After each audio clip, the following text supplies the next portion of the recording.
참 많은 내용들을 했거든요. 그렇지만 핵심적인 뼈대는 그렇게 복잡하지 않아요. 초대 교회사에 세 가지 키워드가 있는데, 하나가 그 박해, 초대교회 박해, 10대 박해를 이해하면 초대교회에 있어서 중요한 역사를 이해할 수 있고요. 두 번째 축은 초대교회 교부들 있죠. 뭐 속사도, 변증가, 니케아 이후 시대의 교부들, 그러니까 처치 파더이라고 부르는 그 교부들의 이름과 그들이 어떤 역할들을 했는지 그런 것들을 조금 이해하시면 그 교회사, 초대 교회사를 관통하는 큰 맥을 잡을 수 있고, 그리고 세 번째는 무엇이냐면 수도원 운동을 방학 끝나고 할 거거든요. 그래서 초대교회 수도원 운동, 그게 또 하나의 큰 축입니다. 그리고 하나를 더 붙이면 이단 사상들이 있죠. 결국 초대교회사는 박해와 이단 사상들이 교회 안에서 계속 일어나면서 그것에 대한 대응의 역사라고 보시면 돼요. 큰 줄기는. 그런 맥락 속에서 하나하나 살을 붙이면 초대교회사가 잡히죠. 지금까지 지난 몇 주 동안 계속 우리들이 했던 게 그거잖아요. 초기 교회 이단들이 나타났었고, 그것들을 교부들이 어떻게, 변증가들이 어떻게 다루었는지 그런 것들의 연속이었죠. 또 니케아 이후 시대에는 또 다른 후기 이단들이 계속해서 교회 가운데 나타납니다. 그러면 또 정통신앙 입장에서 교회가 그것을 반박하고 대응하는 이런 역사들이 반복되는 거죠. 그러한 역사들 가운데 로마 제국 시대였으니까 로마 제국의 황제와 또 교회와 또 성도들이 서로 이렇게 얽히고 설켜서 역사가 진행되는 그런 거라고 보시면 됩니다. 좀 정리가 되셨어요? 네, 이제 돌아가셔도 됩니다. 네. 오늘 강의는 평소하고는 다르게 세션을 3번 나누려고 해요. 3가지 큰 주제가 있거든요. 그래서 후기 니케아 이후 후기 교부들 3사람을 먼저 하고요. 첫 번째 세션에서. 두 번째 세션에서는 에베소 공회를 다루고요. 세 번째는 칼케톤 공회를 다룹니다. 에베소 공회가 어떻게 해서 시작되었고 거기서 어떤 일들이 일어났는지를 알면 그것과 연관된 이단 사상들과 교부들을 알 수 있거든요. 그리고 마찬가지로 칼케톤 공회를 통해서 어떤 이단 사상이 나타났고 그것을 어떻게 정통신앙이 대응했는지 그러한 내용들을 알 수 있습니다. 그래서 이렇게 3세션으로 나눠서 강의를 진행하도록 하겠습니다. 먼저 지난 시간에 니케아 공회를 했었잖아요. 그죠? 325년에 있었던 교회 회의인데 그 니케아 공회를 기준으로 니케아 전 시대와 니케아 후 시대를 가를 만큼 니케아 공회는 최초의 교회의 세계 회의였고 거기에서 처음으로 정통신앙이 무엇인지를 분명하게 확립했던 그런 공회였어요. 그래서 니케아 공회가 되게 중요한 기점을 차지하고 있습니다. 그래서 니케아 이후 시대의 교부들을 이렇게 따로 분류하거든요.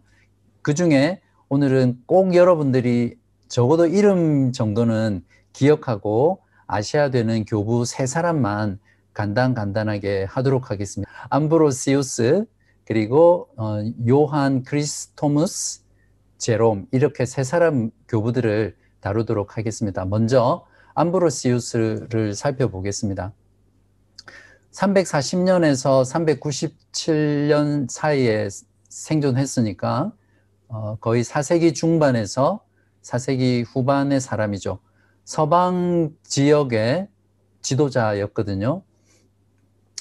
5세기를 지나면서 서방교회 지도자들이 점점 더 강력한 정치적 권력을 손에 쥐게 되었습니다.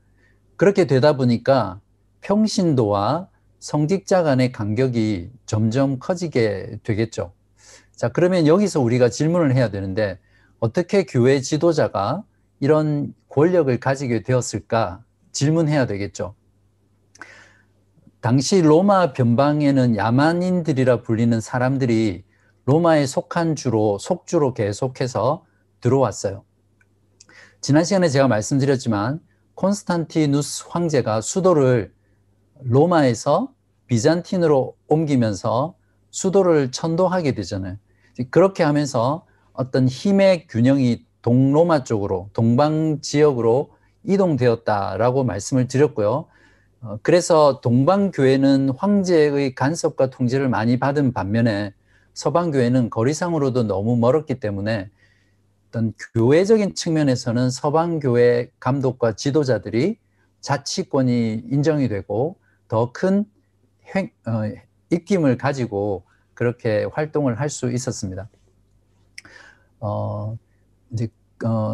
로마의 수도가 동방으로 옮기면서 로마 지역에 들어온 야만인들의 속국들을 다 통치하기에는 황제의 힘이 못 미쳤습니다. 그렇게 되다 보니까 자연스럽게 로마의 지도자들과 감독이 이제는 로마의 총독이 하던, 그러니까 가버너죠. 총독이 하던 일까지 맡게 되면서 이제는 교회의 지도자일 뿐만 아니라 세상 권력의 지도자적인 위치로 올라가게 되는 거예요. 그러면서 감독의 지위가 점점 상승하게 되고 그와 함께 권력이 세지는 거죠. 여기서 잠깐 로마인들이 그 주변 변방 지역의 사람들을 야만인이라 불렀었거든요. 그 사람들은 정말 우리가 생각하는 무자비하고 문화적으로 미개한 그런 잔인한 민족들이었을까 생각해 볼 수 있는데요. 실제로는 이들은 그냥 로마 변방 지역에 살던 유목민들이었습니다. 그런데 이들의 언어가 로마인들이 듣기에는 바바바바바바 이런 식으로 들렸던 거예요. 그래서 로마인들이 변방 지역에 있는 사람들을 바바리안이라고 별명을 붙여줬고요. 바바리안이라는 그 뜻이 야만인이라는 뜻이잖아요. 그렇게 해서 로마 변방에 있는 지역 사람들을 바바리안이라고 우리들은 보통 역사를 통해서 알죠. 이들은 야만인들이 아니라 고투족이라든지 반달족 같은 민족이었어요. 실제로 이들은 원래 더 북쪽에 거주지가 있었는데 훈족에게 쫓겨나면서 점점 서쪽과 남쪽으로 내려와서 로마 변방 지역에 거주했던 사람들이거든요. 이 부분은 서로마 제국이 어떻게 멸망하는지를 할 때 그때 좀 더 자세히 다루도록 하겠습니다. 이렇게 혼란한 시기에 강력한 권력을 행사한 교회 지도자가 한 명이 있었는데 그 사람이 바로 암브로시우스입니다. 생애를 잠깐 살펴보죠. 370년에 밀라노의 총독으로 재직했는데 여기서 주목할 것은 밀라노의 감독이 아니라 총독이에요. 총독. 세상 권력의 지도자였죠. 그리고 이 당시에는 암브로스는 입으로 그리스도를 고백하지는 않았어요. 아직 회심하기 전이겠죠. 그러나 니케아 신조를 믿고 지지했던 사람이었습니다. 때마침 그때 아리우스파였던 밀라노 감독이 죽게 되는데 또다시 후임이 누가 되느냐에 따라서 그 밀라노 지역은 어떤 일이 일어날지 모르는 그런 초긴장 상태에 들어갑니다. 왜 그러냐면 과거의 역사를 보면 감독이 새롭게 선출될 때마다 양 진영 사이에서 서로 충돌하고 서로 싸움으로 말미암아 소요들이 일어났거든요. 그런 과정에서 사람들이 다치기도 하고 죽기도 하고 그랬기 때문에 감독이 바뀔 때마다 그 도시는, 그 지역은 초긴장 상태로 들어가는 겁니다.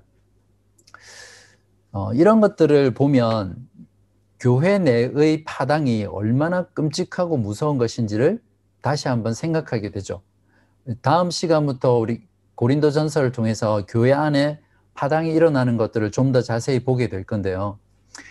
일단 사람은 자신이 옳다고 생각하고 만약에 자기 생각과 다른 사람들을 배척하기 시작하면 그것을 관철시키기 위해서 폭력이나 살인조차도 할 수 있는 것이 인간의 악한 본성이라는 것을 우리는 교회사를 통해서 너무 쉽게, 너무 분명하게 볼 수 있습니다. 설령 그것이 신앙의 문제일지라도 그렇게 하는 거예요. 여기까지 사태가 진행될 때는 사실상 더 이상 참된 기독교라고 할 수 없겠죠.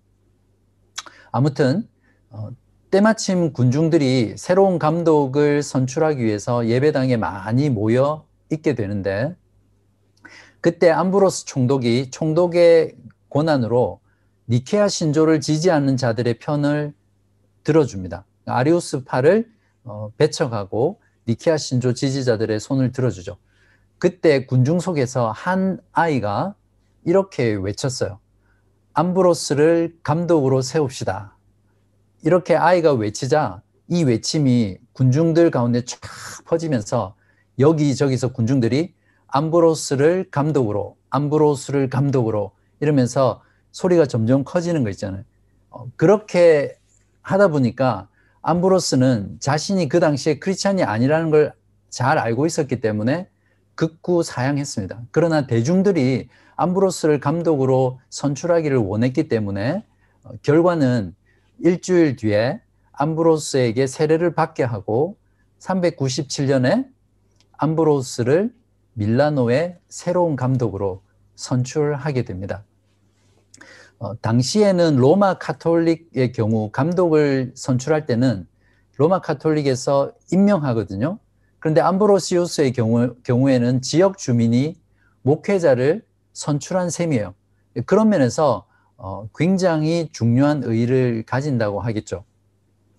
니케아 신조를 지지하던 총독이 이제 감독이 되었으니까 암브로시우스는 아리우스파와 전면전에 들어가려고 돌입하게 되고요.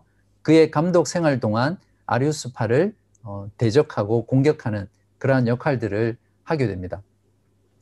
우리가 암브로시우스와 테오도시우스 황제와의 관계를 주목할 필요가 있는데요. 테오도시우스 1세 여러분 아시죠? 누굽니까? 기독교를 국교로 공인했던 황제였죠. 암브로시우스는 국가의 권력자를 신앙을 통해서 좌지우지한 최초의 교회 지도자였습니다. 테오도시우스 황제가 잘못할 때마다 그냥 넘어가지 않고 사사건건 용기 있게 지적하고 심지어는 회개를 촉구하기까지 했던 사람이 암브로시우스였어요. 이러한 암브로시우스와 황제와의 관계를 극명하게 잘 보여주는 한 가지 사건 사고가 있거든요. 제가 여러분을 위해서 들려드리겠습니다. 기대하시고요. 재밌습니다. 제가 제목을 붙였는데요. 황제의 회개 이렇게 붙였습니다. 이 이야기는 한 도시의 영웅적인 한 전차 경주자로 인해 시작돼요. 이 사람은 동성애를 일삼았거든요. 그러다 보니까 그 도시의 총독이 390년에 그를 감옥에 가두어 버려요. 이러한 행동에 대해서 대중들이 얼마나 격분했는지는 총독이 전혀 몰라요. 이걸 보면 그 당시 밀라노 지역에 동성애를 사람들이 얼마나 지지하고 또 실제로 그러한 행동들 가운데 있었는지를 짐작해 볼 수 있겠죠. 어느 날 전차 경주가 막 시작됐을 때 대중들은 자기들의 영웅이었던 전차 경주자를 풀어달라고 총독에게 요청을 하지만 총독은 단칼에 거절을 해버립니다. 이러한 총독의 태도에 격분한 사람들이 폭동을 일으키고 그 총독을 살해해버려요. 그런 후에 전차 경주자였던 그 영웅을 풀어줍니다. 이 사건을 들은 테오도시우스 황제는 이것으로 인해서 격렬하게 분노했고요. 그러한 관련된 사람들을 다 처벌하라고 명령을 내리게 됩니다. 데살로니카에 있는 서커스라는 곳에서 또 다른 전차 경주가 열리고 있을 때였어요. 그때 갑자기 경기장 문이 닫히고 황제가 보낸 군대는 경기장 입구를 봉쇄해 버립니다. 때마침 기다렸다는 듯이 어떤 신호가 떨어지자 로마 군인들은 그때부터 사람들을 칼로 죽이기 시작하는데 불과 3시간 만에 7,000명의 데살로니카인들을 무참하게 학살합니다. 이러한 일들로 인해서 로마 제국 내의 많은 도시들은 공포에 부들부들 떨게 되죠. 그러나 암브로시우스는 자기 자신을 로마 제국의 양심이라고 생각했거든요. 그래서 그냥 침묵하지 않고 인류와 교회의 이름으로 테오도시우스 황제에게 대중 앞에서 공개적으로 죄를 고백하고 회개하라고 강력하게 요청을 합니다. 놀랍죠? 이때 암브로시우스가 황제에게 보낸 서신이 이렇습니다. 저는 황제 각하의 신앙에 대한 열심과 하나님을 경외하신다는 것을 부인할 수 없습니다. 그러나 당신께서 흥분하셨을 때는 그 열정적인 감정을 도저히 통제할 수 없는 성향을 가지셨다는 것을 압니다. 저는 이제 황제께서 회개하실 것을 요청하는 바입니다.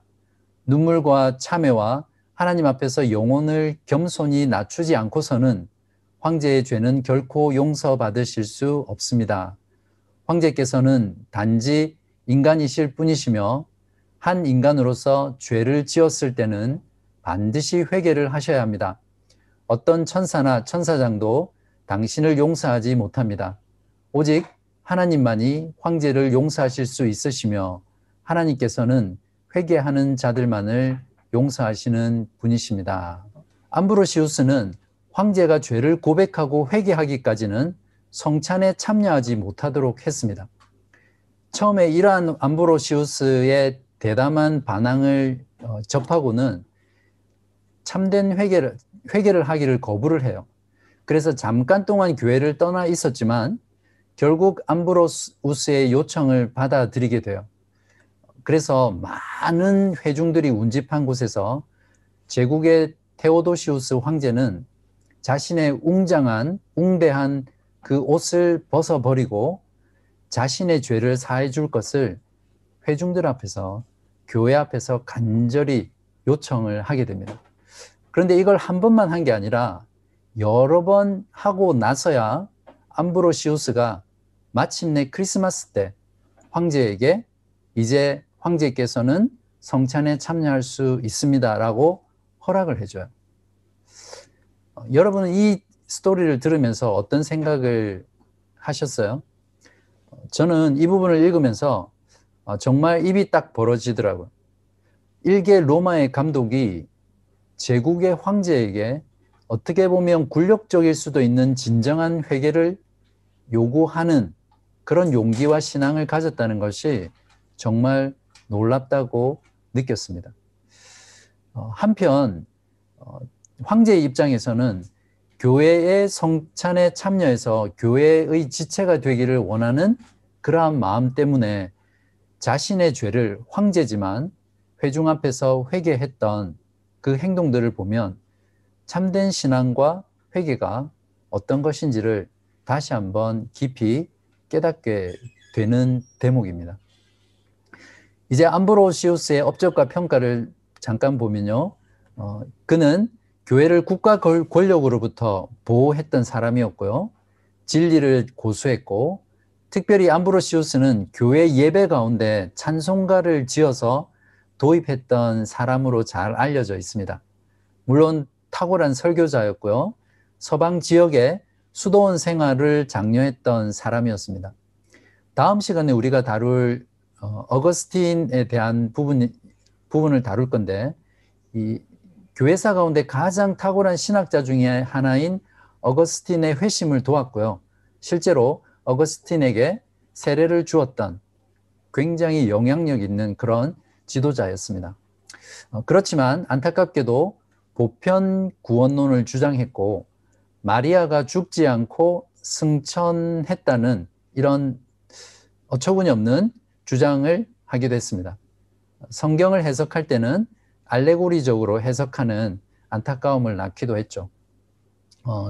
동일한 내용이지만 아무리 탁월한 교부와 지도자들이라고 하더라도 어떤 부분에서는 이러한 약점들을 가지고 있는 것들을 우리는 계속해서 반복해서 보게 됩니다. 두 번째 니케아 이후 시대 교부는 요한 크리소스토무스라는 사람입니다. 374년에서 407년이니까 4세기 말에서 5세기 초에 활동했던 사람입니다. 암브로시우스가 서방 교회의 지도자였다면 요한 크리소스토무스는 4세기 말에 동방 교회의 지도자였습니다.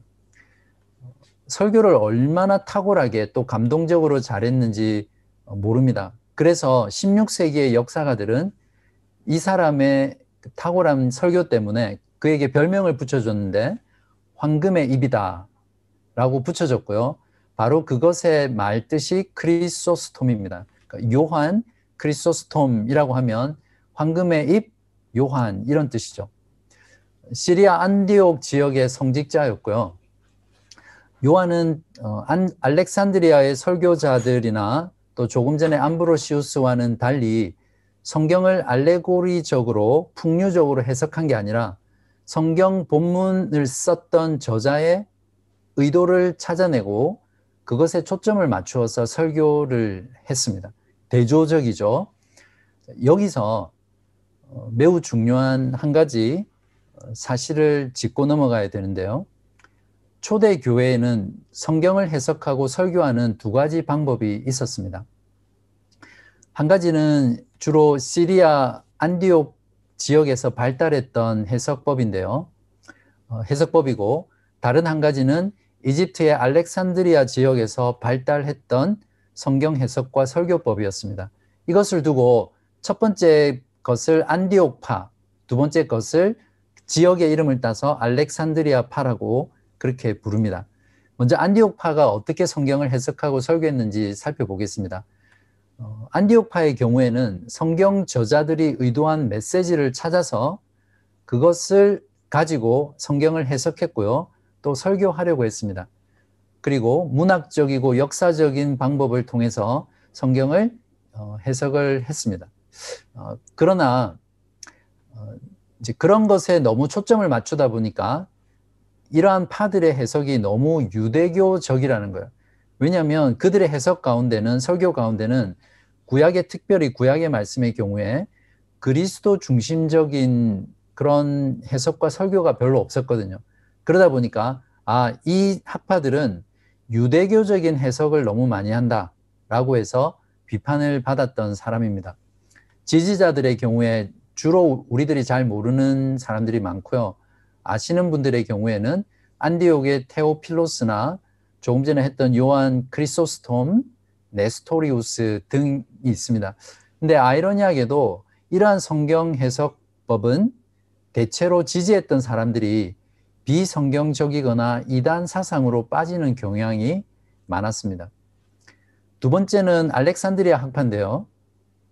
성경의 본래 의도보다는 본문에서 비밀스럽고 신비하고 영적인 진리를 찾아내려고 했고 그렇게 해석하고 설교했습니다. 아마 기억나실지 모르겠는데 오리겐이 선한 사마리아인을 도왔던 강도 만난 사람을 도왔던 선한 사마리안 비유를 어떻게 해석했는지 기억나시죠? 그런 식으로 성경을 해석했어요.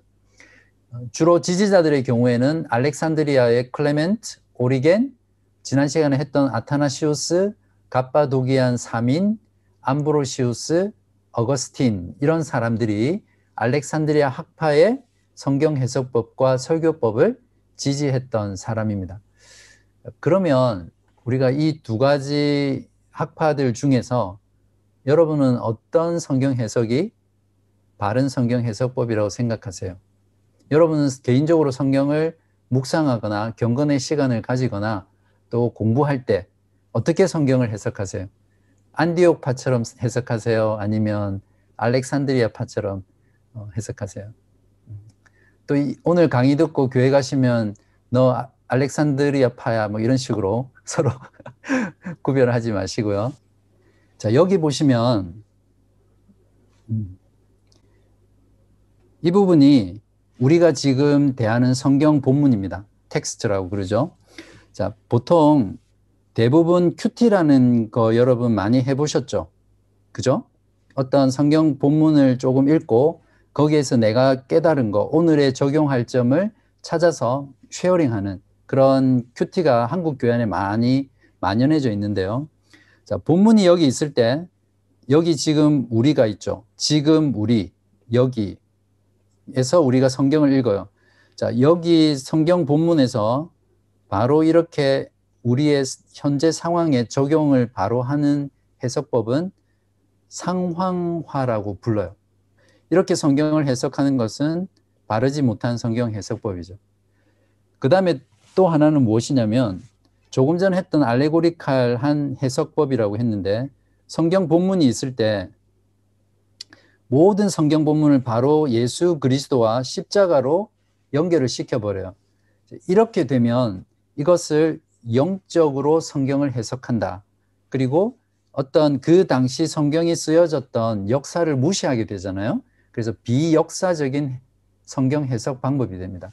이건 역시 바르지 못한 성경 해석법이죠.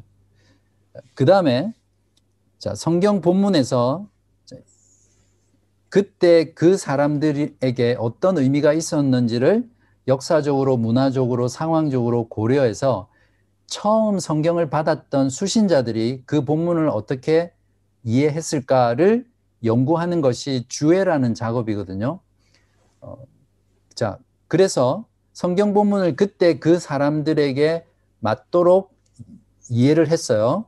그런데 여기에서 바로 또다시 오늘 지금 우리에게로 적용을 하게 되면 그 해석과 설교는 어떻게 되냐면 지적인 설교가 되고요.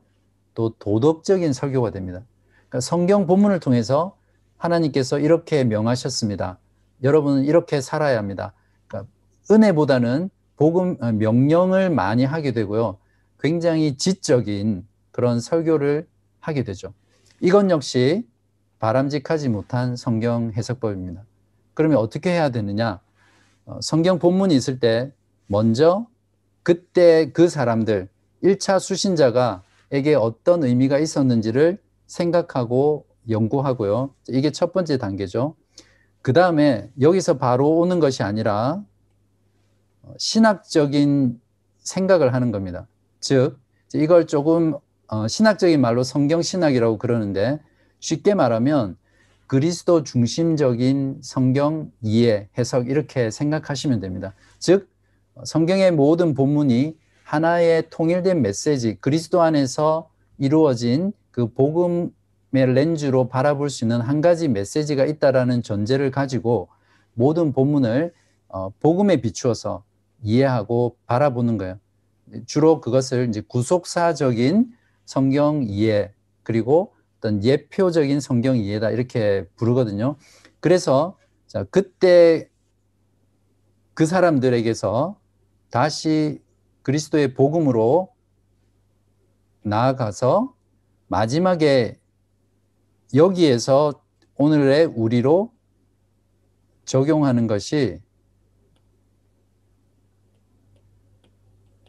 바른 성경 해석과 또 설교 방법이라고 여러분들에게 말씀드리고 싶어요.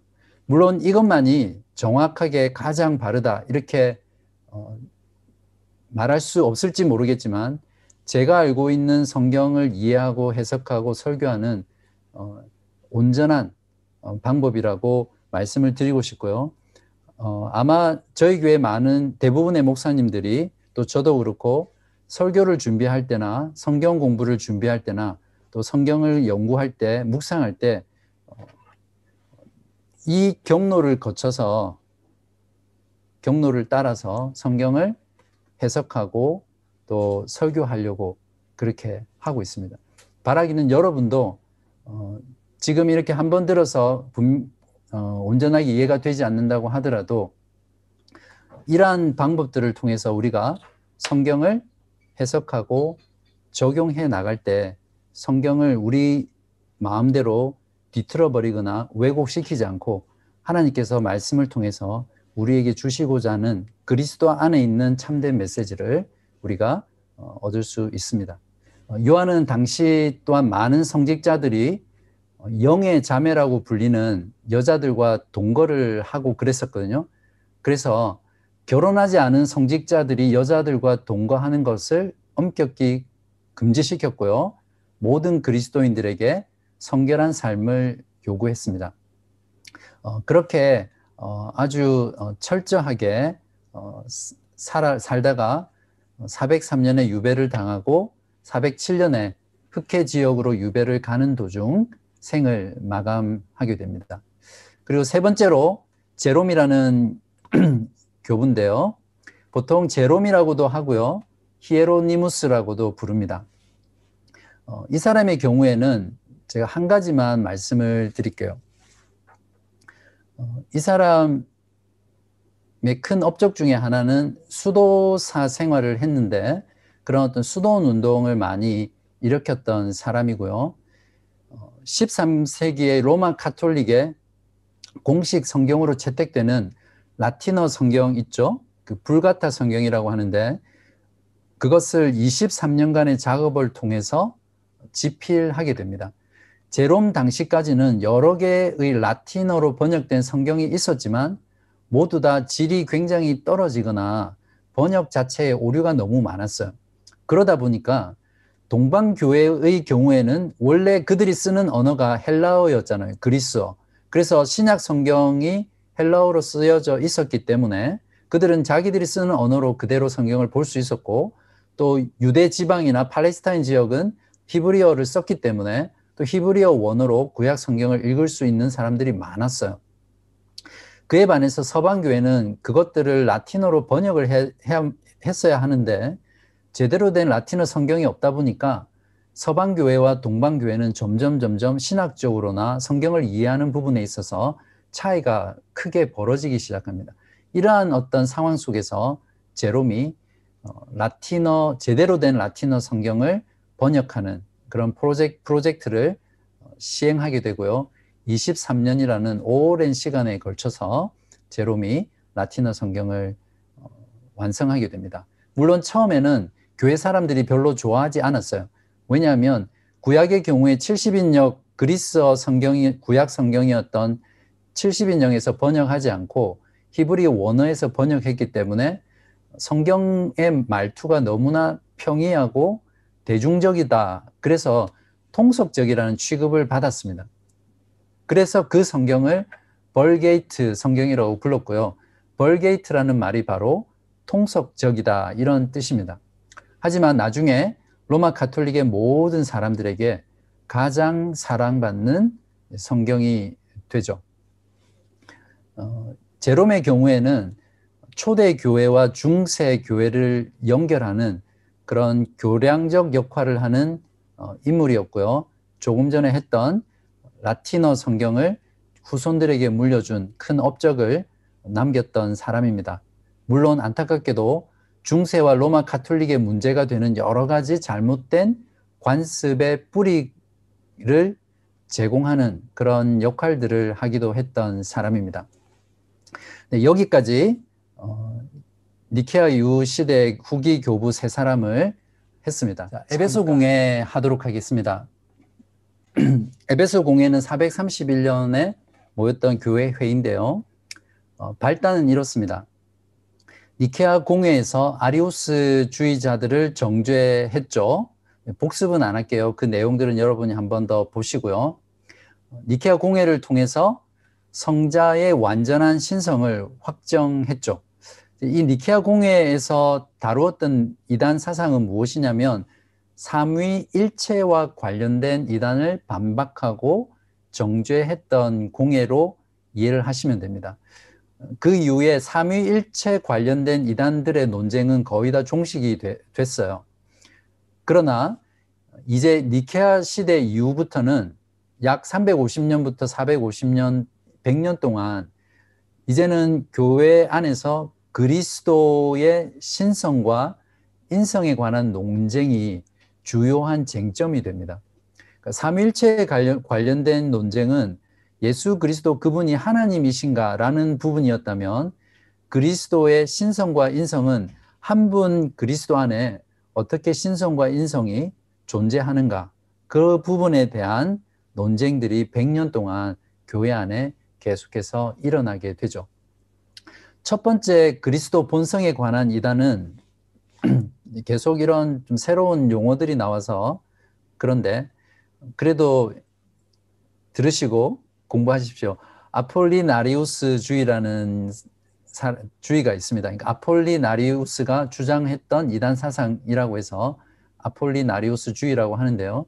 아폴리나리우스는 아타나시우스의 젊은 친구였어요. 어린 친구였죠. 근데 이 사람이 그리스도는 사람의 영이 없이 신성만 있다는 주장을 합니다. 그러니까 그리스도의 인성을 정확하게 말하지 않았던 거죠. 좀 더 정확히 말하면 그리스도는 몸과 혼, body와 soul은 있는데 영 또는 정신은 없다. 그렇게 주장을 했어요. 그러면 그 영과 정신은 무엇으로 대체가 되냐면 로고스, 말씀이죠. 로고스가 바로 인성을 가지신 예수의 영과 정신을 채웠다. 이렇게 주장을 했습니다. 간단하게 말씀드리면 인성 가운데 신성이 혼합되어 있는 그런 주장이에요. 그래서 이걸 인성 제한설이라고도 부르거든요. 너무 어렵습니까? 안 어렵죠? 네. 여러분 잘 아는 대로 예수 그리스도의 인성 가운데 전부 다가 사람의 몸과 영혼을 가지고 있는 게 아니라 일부는 하나님의 신성의 어떤 부분, 그걸 로고스라고 하는데 그게 섞여 있다라는 주장을 한 거죠.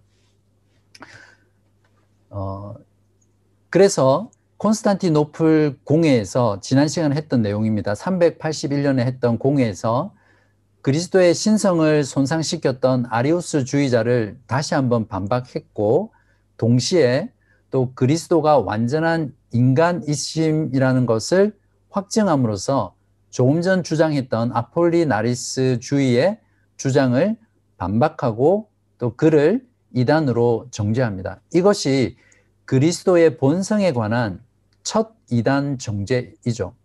여기서 여러분이 조금 용어를 기억할 필요가 있는데요. 그리스도의 본성에 관한 교리를 기독론이다 이렇게 여러분이 좀 이해를 하시면 좋겠습니다.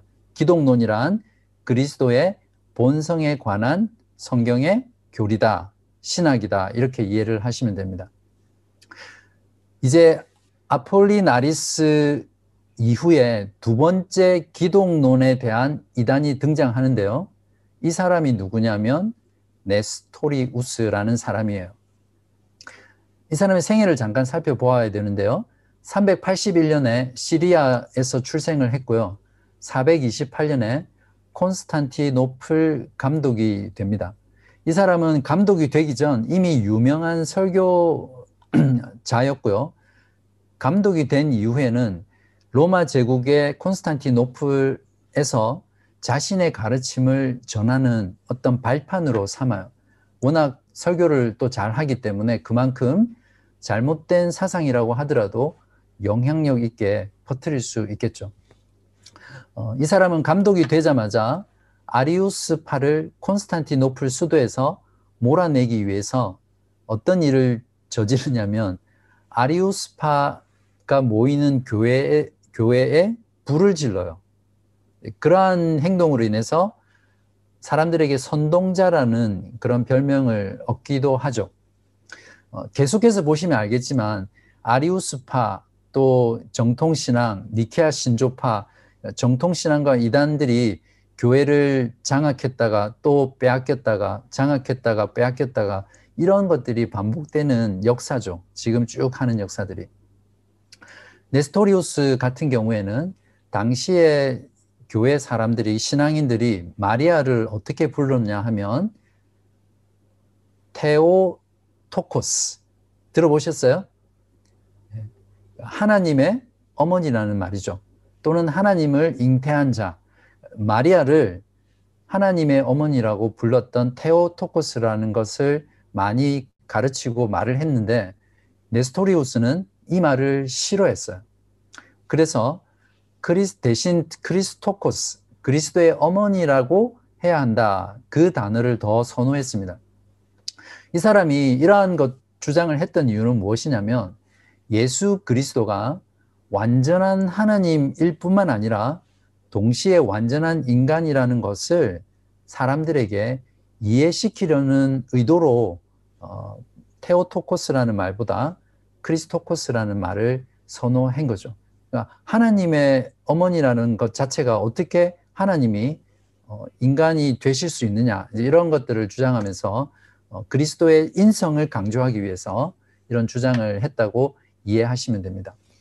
문제는 뭐냐면 이러한 네스토리우스의 주장을 주위에 있는 사람들이 곡해를 해서 들어요.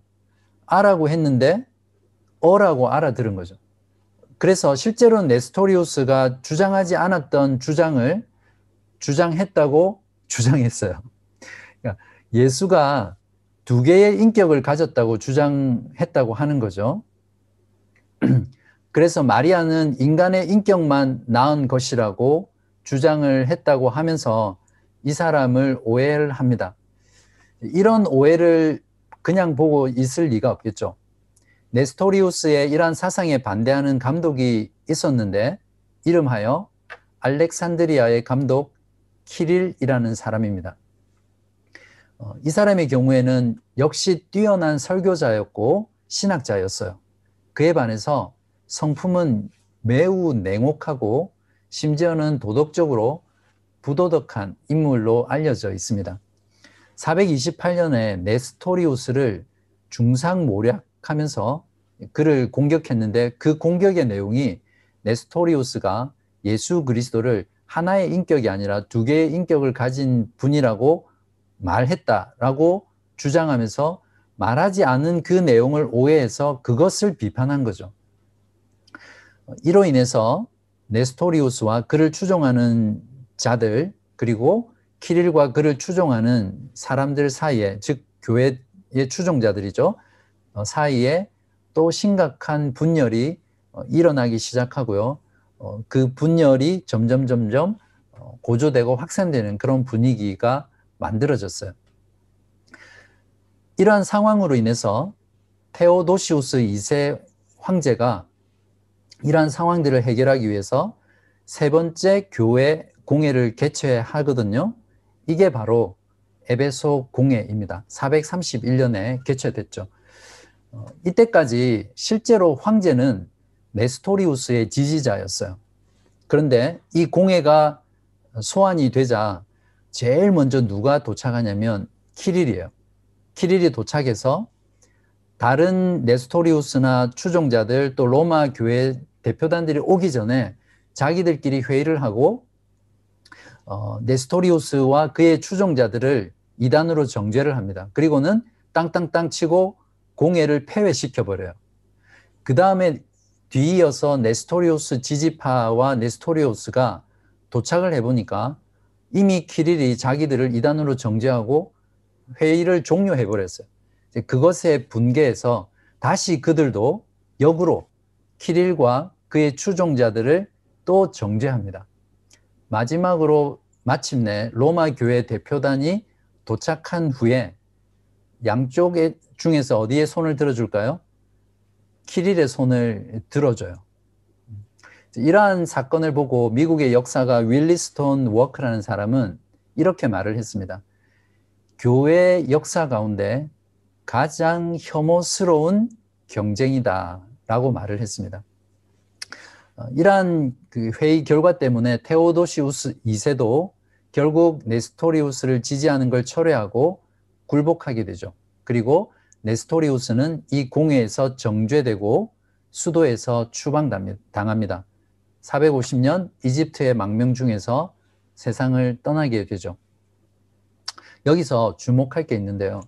네스토리우스는 사망했지만 그를 추종하는 추종자들은 페르시아로 도피를 해요. 거기가 에데사라는 곳인데 거기에서 정착하고 네스토리안 교회를 설립합니다. 그리고 네스토리우스의 친구인 아이바스라는 사람이 네스토리우스 신학교를 설립을 해요. 이러한 네스토리우스 교회는 그들이 주장했던 내용들은 굉장히 활력 있는 수도주의적인 삶을 강조했고요. 그들의 신학이 당시에 많은 교인들에 비해서 탁월하고 정교하고 깊이가 있는 신학으로 인정이 됐어요. 그리고 이들은 특별히 선교를 매우 강조했던 교회와 신학이었어요. 이러한 어떤 장점들이 그 당시 페르시아 지역에서 기존 기독교와 차별화를 이루는 역할을 하게 되고요. 그곳에서 네스토리우스 교회가 크게 부흥하는 역사가 일어나죠. 참 재밌죠. 그런 거 보면. 그래서 7세기 초부터 인도와 아라비아로 계속해서 선교사를 파송하게 되고요. 동서를 잇는 무역로였던 실크로드를 타고 이제는 네스토리우스 교가 중앙아시아로 진출을 합니다. 8세기 말에서 9세기 초에는 티벳과 중국 중부까지 진출하게 되는 역사를 이룹니다. 중국 당나라 시대인 635년에 알로펜이라는 사절단에 의해서 처음 중국으로 전래가 됐거든요. 중국에서 이 네스토리우스 교를 경교라는 말로 불렀어요. 638년 당나라 태종 이세민이 칙령을 내려서 네스토리우스 교를 공인을 합니다. 그러니까 외국에서 들어온 종교지만 당나라에서 인정받는 종교다라고 선언을 하게 되죠. 그리고 650년에 즉위한 당나라 고종 때에는 경교가 진종, 즉 참된 종교라고 불리면서 전국 각지의 종교 사원이 세워지고 또 그 후에 200년 동안 네스토리우스 교는 경교라는 이름으로 중국 안에서 융성하게 활동하게 돼요. 특별히 신라와 고구려, 통일신라, 고려 시대에 많은 당나라 사전단들을 파견하게 되고요. 또 당나라에 공부하러 간 유학생들이 많았습니다. 그러한 유학과 사절단들을 통해서 한국 사람들이 경교를 접하게 되는 기회를 많이 가지게 됐고요. 그러한 루트를 통해서 한국에 기독교가 전파됐는데 그게 이제 경교예요. 처음으로 전래된 것으로 한국 사가들은 말을 합니다. 경교는 14세기 초까지 계속해서 이러한 선교 활동을 통해서 많은 지역에 부흥하는 교회로 자리를 잡았고요.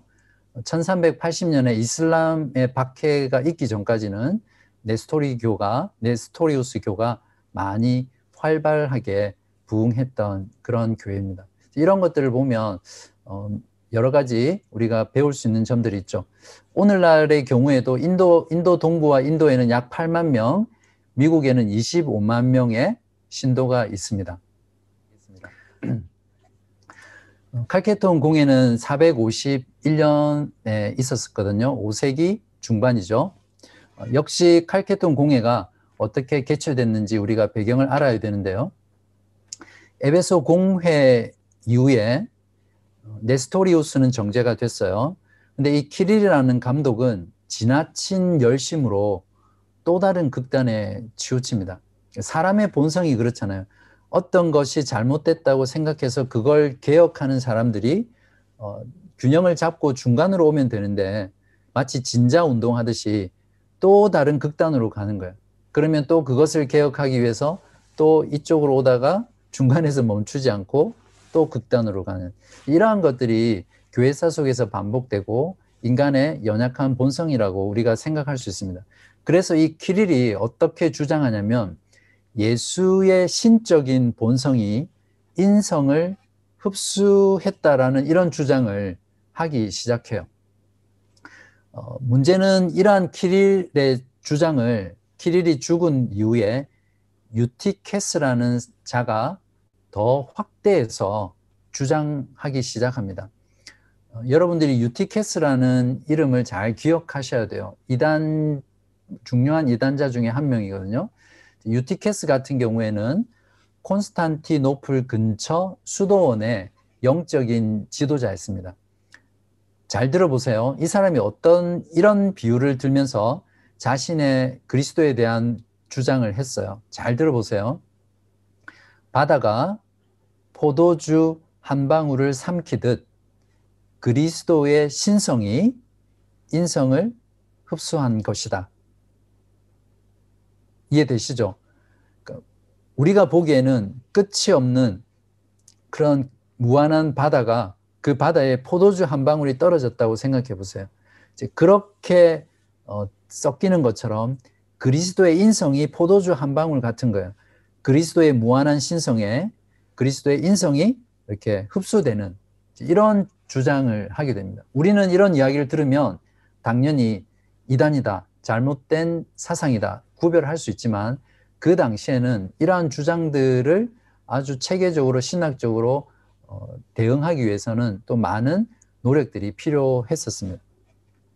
이제 이러한 주장들은 결국 그리스도의 구원자로서의 중보 사역을 부인하는 거잖아요. 그러니까 기독교의 구원론 전체를 위험에 빠뜨리는 것입니다. 작년에 하이델베르크 요리문답 그리스도의 중보자 되심에 대해서 여러분 들어보십시오. 거기 들어보시면 왜 그리스도께서 완전한 신성과 완전한 하나님이시면서 완전한 참 하나님이셔야 하는가를 다루고 있거든요. 그리스도께서 완전한 하나님이시지 않으면 우리의 온전한 중보자가 될 수 없죠.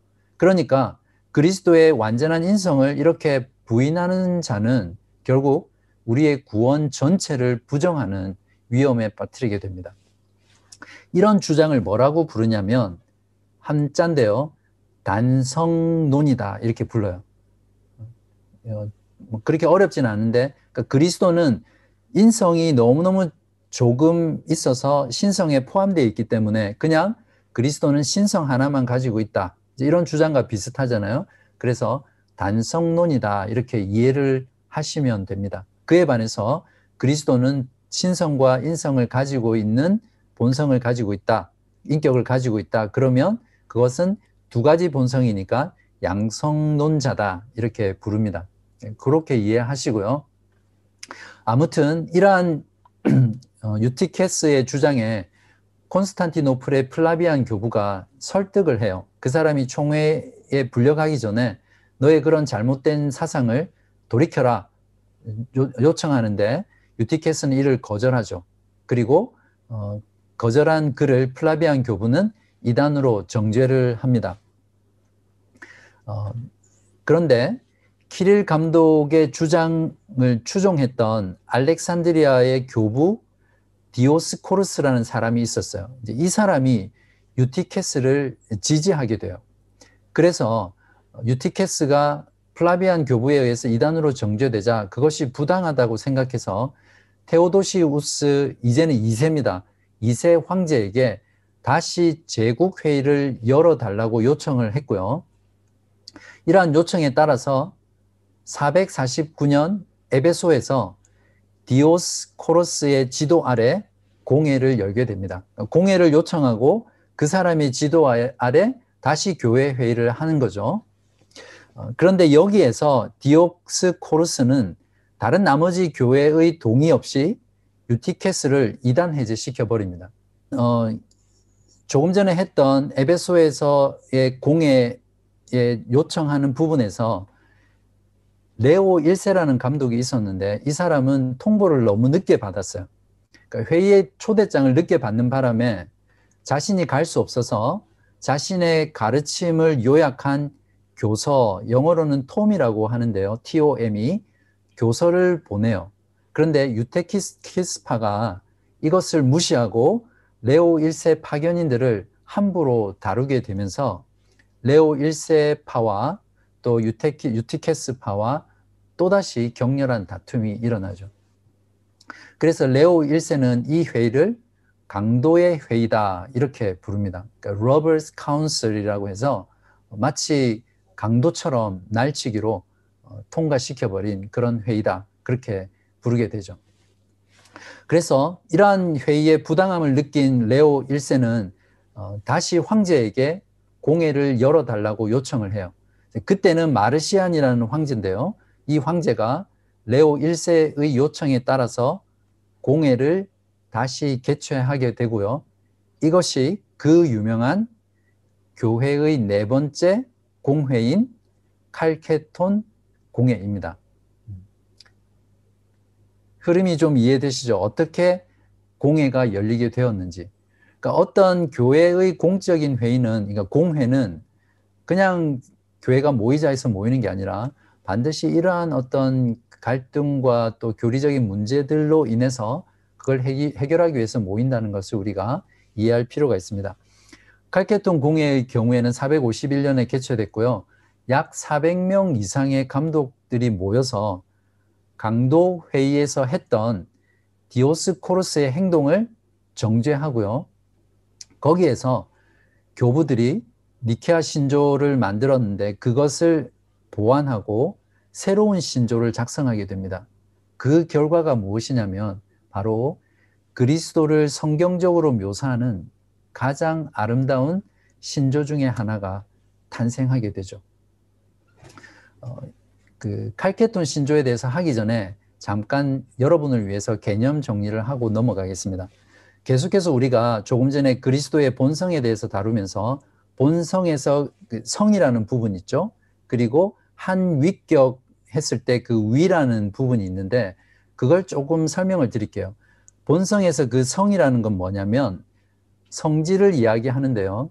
어떤 존재를 그 존재 되게 하는 성질을 말해요. 신성이라고 했을 때 그 신성은 참 신이 되게 하는 고유한 특질이라고 말할 수 있고요. 인성에서 그 성을 고려했을 때 인성이란 참 인간이 되게 하는 고유한 특질이다. 이것이 성이라는 부분으로 이해하시면 되고요. 또 삼위일체라든지 또 그리스도의 신성과 인성에서 많이 쓰는 말이 뭐냐면 위격이라는 말 있었잖아요. 한 분 하나님은 일체로 계시지만 또한 삼위로 계신다라고 할 때 그 위예요. 그걸 위격이라고 그러고 인격이라고도 그러는데요. 영어로는 person이라고 보통 번역을 하죠. 이러한 위격의 경우에는 이성적이고 의지적인 주체를 의미하고요.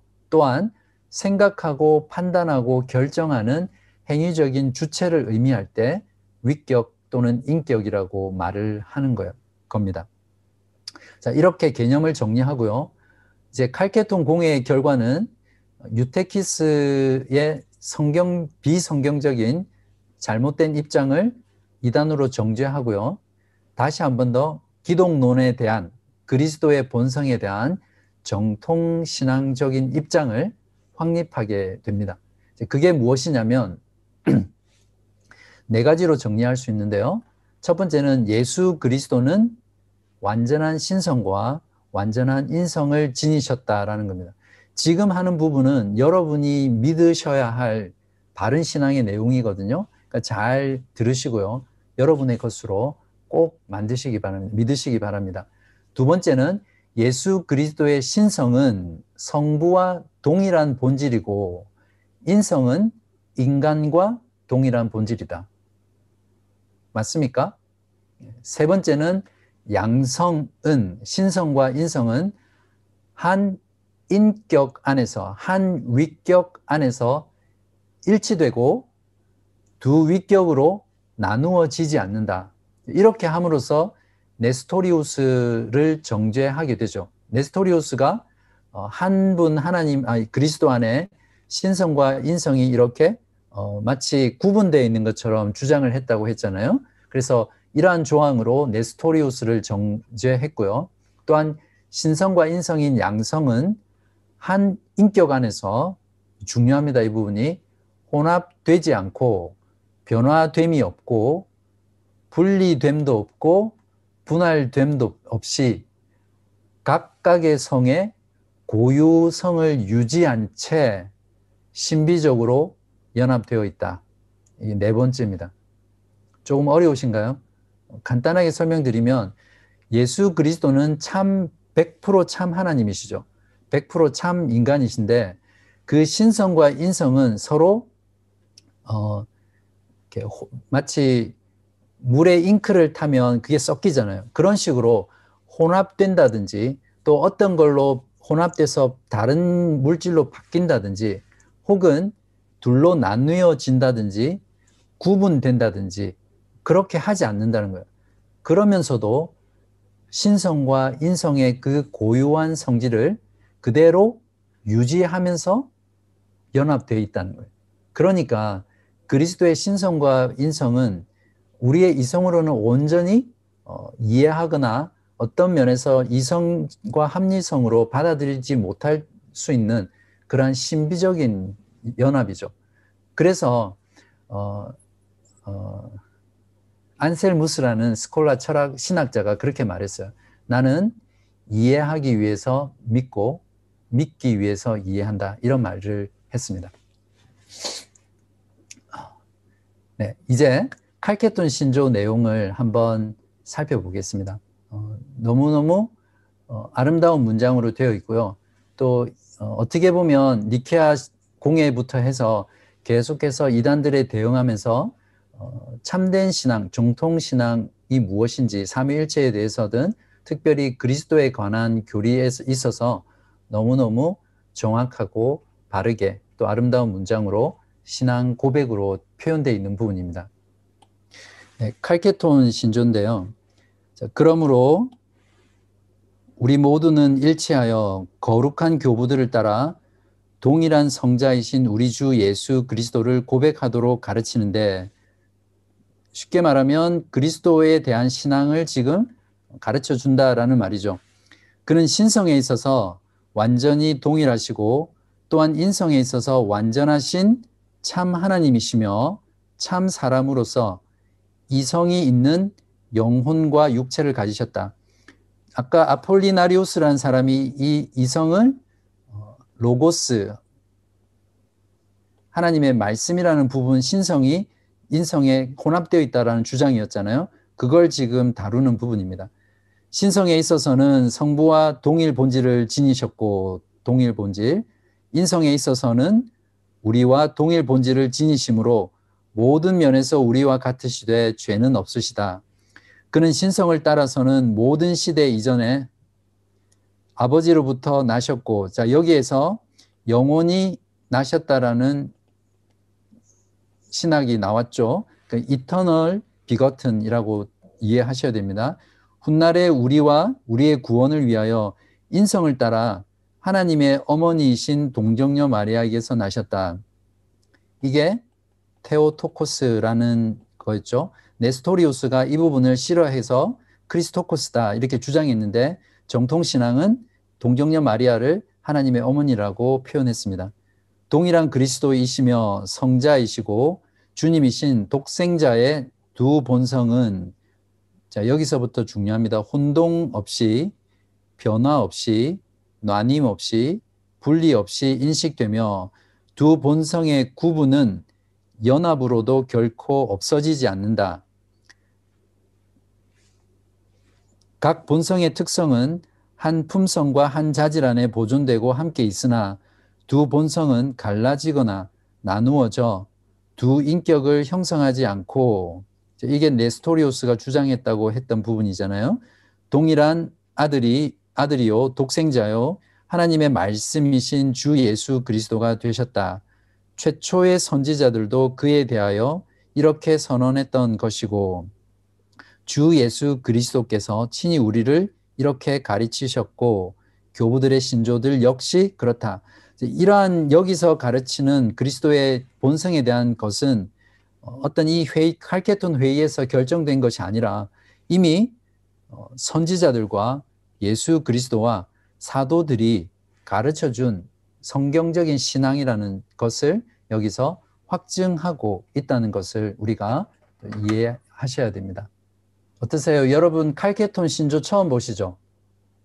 근데 이 문장을 읽어보니까 우리가 지금까지 알아왔던 바른 신앙의 핵심적인 내용이 여기에 특별히 그리스도에 대해서 잘 요약되어 있죠. 그래서 우리들은 이러한 신조들을 계속 읽고 배우고 또 외우고 공부해야 되겠죠. 자, 그러나 칼케톤 공의 결정에 불복한 자들이 있어요. 언제나 뭔가를 결정하면 거기에 자신의 주장이 관철이 되지 않았으니까 복종하지 않는 사람들이 있잖아요. 공예도 마찬가지로 그런 사람들이 있었는데, 어떤 부류의 사람이냐면 시리아라는 지역과 이집트의 알렉산드리아 지역의 기독교인들은 칼케톤 공예의 결정에 순종하지 않았습니다. 그리고 계속해서 유테키스주의를 지지했어요. 그래서 그들을 단성론자들이다 불렀거든요. 이러한 칼케톤 공해에 대해서 불복종함으로 인해서 그 안에 이제 소요가 일어나요. 그리고 폭동이 일어나요. 단순히 그냥 복종하지 못하는 것이 아니라 그러한 결정에 반기를 들고 소요를 일으키고 폭동을 일으켜요. 그러면서 그 지역의 정통파 감독이 살해되고요. 팔레스타인 지역 같은 경우에는 그러한 일들이 정말 무참할 정도로 일어났던 곳입니다. 이것을 종결시키기 위해서 결국 로마군이 투입되고요. 로마군과의 전투 끝에 해결이 되고 사태는 로마와 동방교회가 분리되는 계기가 됩니다. 이것으로 484년에서 519년 동안 동방교회와 서방교회는 서로의 교류를 단절하게 되고요. 지금도 유테키우스주의를 주장하는 단성론자들이 누구냐면 이집트의 콥트 교회와 시리아 정교회는 지금도 바로 이 단성론을 지지하는 교회들입니다. 자, 이제 마지막으로 남은 시간 동안 지금까지 했던 내용들을 요약하고 정리하고 좀 그림으로 보는 시간들, 이해하는 시간들 가질게요. 기독론 논쟁과 이단 사상에 대한 정리 부분인데요. 만약에 예수 그리스도가 하나님이시면서 동시에 인간이시라면 우리가 어떤 생각을 하게 됩니까? 그분의 신성과 인성이 어떻게 하나로 연합되어 있는지를 고민하게 되겠죠. 그것을 교리적으로나 신학적으로 어떻게 설명하느냐에 따라서 이단이 될 수도 있고요. 정통이 될 수 있습니다. 그러니까 여러분의 경우에 이 내용을 정확하게 알고 이해하고 그것을 믿음으로 고백할 수 있어야 하겠죠. 이런 교리와 관련된 이단을 우리가 기독론과 관련된 이단이다 이렇게 부릅니다.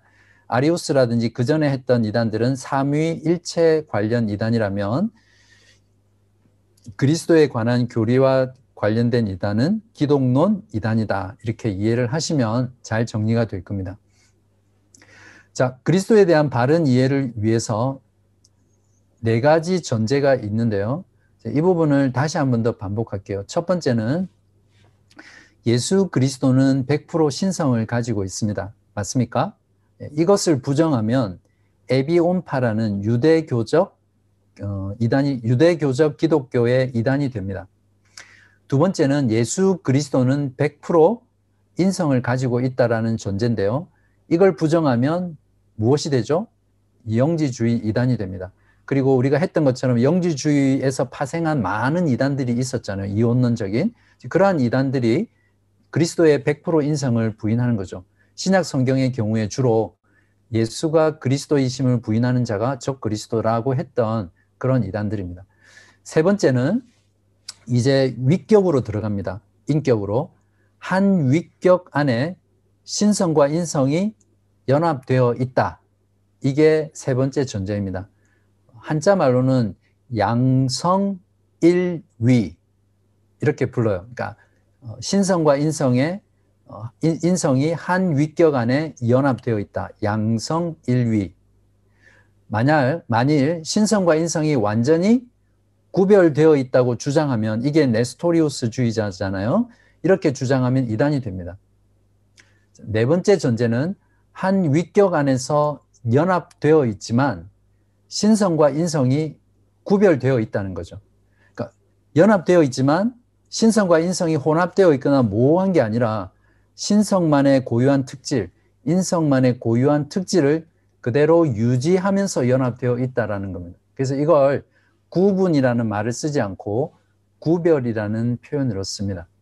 만일 이러한 것들을 부정하고 신성과 인성이 섞여 있거나 구별이 되지 않는다라고 주장하면 바로 이 주장이 유티케스주의가 되고요. 단성론이라는 이단으로 분류됩니다. 자, 여기서 말했던 이 4가지 요건 중에서 한 가지라도 부정하면 이단 사상이 되고요. 또 그러한 이단 사상을 가진 자들이 모여서 파를 이루면 이단이 되고 이단자가 되죠. 지난 시간에 했던 니케아 공회가 여기 있죠. 니케아라는 지역이. 그리고 콘스탄티누스 황제가 로마에서 비잔틴으로 지금의 터키 이스탄불 지역입니다. 지역으로 옮긴 수도고요. 그 다음에 431년에 에베소 공회가 여기서 이루어졌습니다. 그리고 조금 전에 했던 칼케톤 공회가 여기에서 451년에 있었죠. 자, 이걸 보면 에베소를 제외하고는 다 콘스탄티노플 주변에 이러한 공회들이 일어났다는 것을 볼 수 있습니다. 여기 보면 이 지역에 갑바도기안 3인이 살았던 그 지역이죠. 그레고리 뉴사 나지안 제노스, 그리고 그레고리 바질, 위대한 바질이 다 이 갑바도기안 지역에 살았던 사람들입니다. 이렇게 지도를 이해하시고요. 자, 이제 네스토리우스주의가 왜 이단인지를 좀 쉽게 이해할 수 있도록 그림을 제가 가져왔는데요. 영어로 돼 있어서 죄송하고 그냥 제가 설명을 드릴게요. 쉽게 이해할 수 있는 부분은 뭐냐면, 이 까만색으로 되어 있는 게 성육신하신 예수 그리스도라고 치면, 예수 그리스도는 인성과 신성의 어떤 로고스적인 부분이 결합되어 있다, 이렇게 주장을 한 겁니다. 그래서 여기 보면 인성과 신성이 이렇게 구분되어 있죠. 이렇게 주장한 게 네스토리우스입니다. 아까 우리가 이야기했던 기독론에 대한 바른 신앙의 전제 중에 신성과 인성은 구분될 수 없다라고 했잖아요. 그런데 마치 사람들이 오해를 살 수 있게끔 이렇게 마치 그리스도 안에는 두 가지 인격이 있는 것처럼 그렇게 표현을 하게 되죠. 왼쪽에 있는 그림에 보는 것처럼 신성과 인성이 각각의 본질을 타고 내려와서 한 위격 속에 이렇게 두 가지로 나뉘어서 있는 주장이 네스토리우스 주장입니다. 그리고 여기 보시면 조금 더 이해하기 쉽게 네스토리우스 같은 경우에 신성과 인성이 결합했을 때 이런 식으로 표현될 수 있겠죠. 이렇게. 그러니까 한 인격 안에, 위격 안에 두 가지 본성이 이렇게 나누어져 있는 그림이죠. 그 다음에 키릴이 주장했던 부분은 처음에 신성과 인성이 있는데 이게 어떤 하나의 인격 속에 연합되어 있는 그런 모습으로 그려져 있습니다. 그리고 마지막으로 조금 전에 했던 유테키스주의 경우에는 신성과 인성이 연합했을 때, 자, 색깔이 지금 다른 걸로 바뀌었죠. 그 말은 무엇이냐면 이 두 가지 속성이 서로 혼합되어서 또 다른 신성을 만드는 거예요. 그래서 예수 그리스도의 인성이 신성 가운데 혼합되어 있다라고 주장을 하게 되고요. 그 그림이 바로 이 그림입니다. 제3의 속성으로 되어서 한 인격 가운데 연합되어 있다, 이렇게 보는 거예요. 이런 그림들을 보면 어떻게 보면 맞는 것 같은데 자세히 보면 성경에서 가르치는 그리스도의 본성이 아니죠. 우리가 이러한 것들을 잘 이해할 때 과연 무엇이 참된 신앙인지 우리가 잘 이해할 수 있을 겁니다. 이제 결론을 맺고 오늘 강의를 마치도록 하겠습니다. 결론은 지난주에 했던 내용과 이번 주에 했던 내용이 좀 비슷하지만 교부들이 다르고 또 이단 사상이 다르고 그걸 다루었던 공회가 다 다르죠. 큰 맥락은 비슷합니다. 그래서 지난 시간과 이번 시간을 이렇게 뭉뚱그려서 한 가지만을 여러분과 함께 나누고 싶은 내용인데요. 자, 보시는 그림이 Great Barrier Reef라는 이제 산호초로 유명한 호주에 있는 지역입니다. 역경 속에 핀 꽃이 아름답다라는 말 들어보셨죠? 그레이프 베리어 리프는 아름다운 산호초로 세계적으로 유명한 관광지이기도 합니다. 세계적인 유산이기도 하고요. 그 산호초에 들어가는 다이버들이 그런 그 장면들을 보고 그런 글들을 남겼었는데, 바닷속에 파도가 잔잔하고 물살이 거의 없는 곳은 산호도 그다지 많지 않고 전혀 이쁘지 않다고 합니다. 그에 반해서 파도가 굉장히 심하고 많이 치고 물살도 급한 지역에 있는 산호는 그렇게 아름다울 수가 없다고 합니다. 파도와 물살이라는 역경과 위험이 오히려 형형 색깔의 찬란한 산호초를 만들었던 거죠. 마찬가지로 예수 그리스도의 피값으로 사신 교회가 성장하면서 그냥 순탄하게 아무런 어려움이나 아무런 시련 없이 성장하지 않았어요. 온갖 박해, 또 내적으로는 온갖 이단들이 교회 안에서 창궐하면서 정통교회를 어지럽히고 괴롭히고 몸살을 앓게 한 거죠. 마치 두더지처럼 독버섯처럼 죽이고 또 때려도 계속해서 솟아나는 그러한 이단들을 교회는 너무나 힘겹게 대처하고 반박하고 또 다루는 일들을 했습니다. 더군다나 그러한 이단들은 온갖 권모술수와 권력과의 결탁, 중상모략, 심지어는 폭력과 살인까지도 자행하면서 그들의 잘못된 가르침, 거짓된 진리를 교회 안에 심으려고 했잖아요. 이러한 역사들을 우리가 지금 몇 주 동안 살펴보았는데 정말 어떤 면에서는 암울하고 또 침통하기까지 하죠. 정말 하나님의 교회가 어떻게 이런 지경까지 갈 수 있을까? 그런 생각들을 하게 되겠죠. 그렇지만 급한 물살과 파도가 심한 곳에서 아름답게 만들어진 그 산호초처럼 그러한 환난과 시련과 이단들의 공격을 통해 교회는 니케아 신경뿐만 아니라 에베소 공회와 칼케톤 공회를 통해서 칼케톤 신조 같은 그런 아름답고 정말 바른 정통신앙의 고백들을 우리에게 남겨주었죠. 지금 우리는 너무나 당연히 여기는 그런 교리들이 그냥 어느 날 갑자기 하늘에서 뚝 떨어진 게 아니라는 것을 우리가 잘 알아야 합니다. 참된 신앙의 영적 선배들이 그 진리를 지키기 위해 투쟁하고 그들의 삶 전부를 들여서 치열하게 살았던 그 삶의 역사와 수고와 헌신을 통해서 그러한 유산들이 우리에게까지 넘어온 것이라는 것을 우리가 잘 깨달을 필요가 있습니다. 이러한 모습들을 보면서 하나님의 섭리와 은혜가 얼마나 크고 놀라운지 매 시간마다 우리가 감사하게 되고요. 또한 동시에 신앙의 선배들과 교회들에 감사하게 되고요. 그들을 바라볼 때 그들이야말로 진정으로 이름도 없이 빛도 없이 그렇게 신앙을 지키기 위해 그리스도를 부인하지 않고 주로 고백하기 위해서 고문을 당하고 죽어가고 또 이단들과 싸웠던 그런 성도들이 진정으로 영적인 거인들이라는 것을 우리가 깊이 한번 생각해 보아야 할 겁니다. 그러니까 우리들은 이제 더 열심히 어떤 것이 참된 신앙인지 공부하고요. 나의 신앙이, 우리의 신앙이 진정으로 바르고 온전한 역사적 정통신앙 위에 있는지를 점검하고 또 세워나가야 될 겁니다.